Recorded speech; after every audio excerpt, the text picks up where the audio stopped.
Hello everyone and welcome back for another edition of 8 Minutes with Aaron. I'm of course your host Aaron, and today we are going to go over WWE Smackdown July 5th, 2024. So let's get rolling with a fresh edition of this guy right here, Aaron.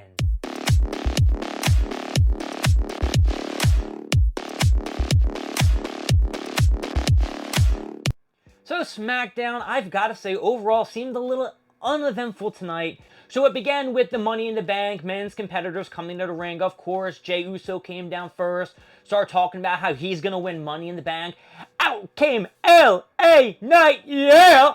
He came into the ring to a yeet, yeah standoff, and then all the other competitors came down till Drew McIntyre made his way down to the ring to shut them all up. Carmelo Hayes tried to cut a promo, sucked. Andrade, sucked. Chad Gable, sucked. McIntyre, hey!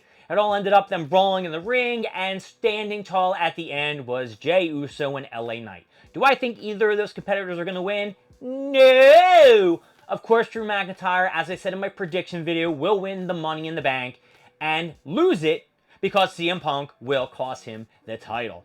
Alright, let's see. We had to go to the first match, was the Street Profits versus Pretty Deadly. Last week, they showed up in Nick Aldis' office to set up for this match tonight. The match was alright. Street Profits, of course, came out on top of Pretty Deadly. It was a very fast-paced match. Angelo Dawkins and Montez Ford, always a fantastic team.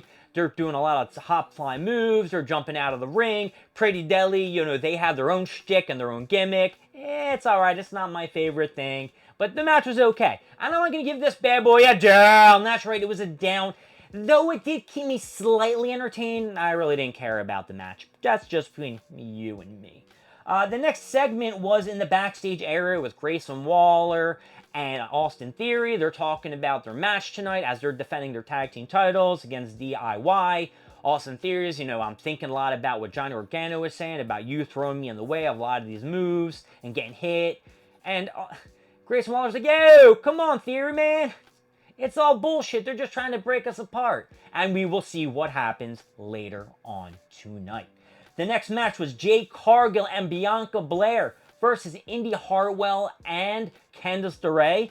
This is a match that was accumulated because of the Money in the Bank match. Both women caused Jade Cargill and Bianca Belair their spots at the women's Money in the Bank match, and they wanted a little bit of revenge. Jade Cargill and Bianca Belair, of course, dominated them. They are on their way to trying to win back the tag team titles from Fire and Ice. I don't know their names. I'm sorry, guys. I just don't remember people that I'm really not invested to. You can flame me all you want. I'm just not invested in whatever their names are. I am not excited about Jade Cargill and Bianca Belair winning the titles. I'm not really a big fan of theirs either. I think Bianca Belair, like I said plenty of times before, needs to get rid of her Holly Dolly flipping her hair around gimmick. Just get rid of it. I'm done with it. And Jade Cargill, she's got to be in the singles competition with somebody. I know they can't make her dominate and destroy everybody, but the slow build between Bianca Belair and Jade Cargill, like turning on each other. Next, we were given an in-ring segment with Randy Orton, Kevin Owens, and Cody Rhodes. They talked about how they're going to face the Bloodline this Saturday or tomorrow, and they're going to beat their asses, this, that, and the other thing. Kevin Owens got on the mic, gave a story about how his mom's been in the hospital for a couple days, and that he promised her that he is going to go to Money in the Bank and beat the living shit out of the Bloodline. Now, he can say that all he wants. We know the Bloodline's probably going to come out on top. You got the fourth member, Jacob Fatu, is going to kill the odds. This dude's a monster. He destroyed them by himself. Destroyed all three of them. By himself, remember, folks? Like 3 weeks ago on SmackDown? So, I don't give a lot of faith to this trio going into the match on Saturday. Sorry, guys. I don't see you guys winning.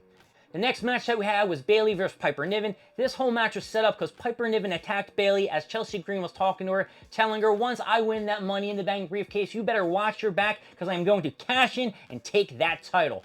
This match, of course, was full of interference from the people in the Money in the Bank women's match that's going to happen on Saturday. Tiffany Stratton was involved, Io Sky, Naomi, but Bayley, of course, pulled off the victory with a Rose play and pinned her 1, 2, 3, and at the end of the match, Nia Jax came in the ring, attacked Bayley from behind, who was only saved by Mission, who came out with a kendo stick. This feud between Michonne and Nia Jax has been stemming from a very amount of weeks and months.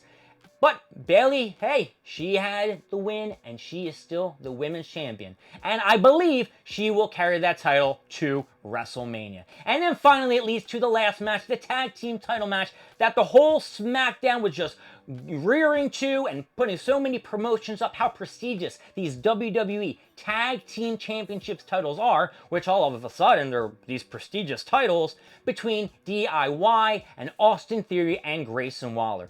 This match was pretty cool. A lot of high-flying spots, a lot of back and forth, a lot of 1-2s, a lot of kick-outs, a lot of false finishes, a lot of finishers that were kicked out of.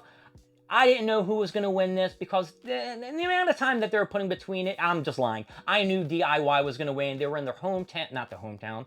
I knew that DIY was going to win this. They were in the same town that they won the tag team titles back in NXT. So this was all foreshadowing for Grayson Waller and Austin Theory to lose. And guess what? They lost by getting double submitted in the same way that the DIY won the titles whenever they won them last time. I had no idea. The commentators were acting like this was the biggest match in history. It was actually the worst commentary that I've heard in quite some time. Stop talking about how these titles are prestigious with Austin Theory and Grayson Waller when they defended the titles once. And then you're talking about how the struggle of DIY to get to this match when all they did was pick up a victory, I think, in a Fatal 4-Way match. I don't know what's going on with WWE or their commentary, but guess what? I gotta give this bad boy an up or a down. And SmackDown, the one right before Money in the Bank, you are getting it down. I was disappointed. All the matches were kind of corny and lame. Even the tag team title match at the end was just a letdown. And before we went off the air, we had a segment from the Bloodline from our tribal chief. Well, maybe not your tribal chief. He's my tribal chief. No, I'm just kidding. How dare they attack Paul Heyman last week? I was appalled. We are still wishing that Paul is getting a speedy recovery. Solo Sikoa, of course, was talking how he is going to beat the crap out of Cody Rhodes, Kevin Owens, and Randy Orton this Saturday, and then sent a special message to Roman Reigns. He said to Roman Reigns, I am now the tribal chief. You couldn't get the job done. You couldn't keep the WWE Universal title or whatever heavyweight title with the Bloodline. You lost it to Cody Rhodes. You disrespected the family. And if you think or if you want to take this tribal chiefness from me, which is represented by, you know, the thingy-mabobber they put on their necks, which is probably a little bit disrespectful that I don't know what it's called, he will be there and you will have to take it from me. You know, Roman Reigns will have to take it from Solo Sikoa. Not me. Roman Reigns, don't come after me. And that would bring us to the end of SmackDown. If you didn't have Drew McIntyre at the beginning of this, well, it would have been a complete and total fail. My name is Aaron. Thank you for joining me with 8 Minutes with Aaron. I will see you next time when we talk about probably the WWE Money in the Bank results. I'll see you next time. Bye.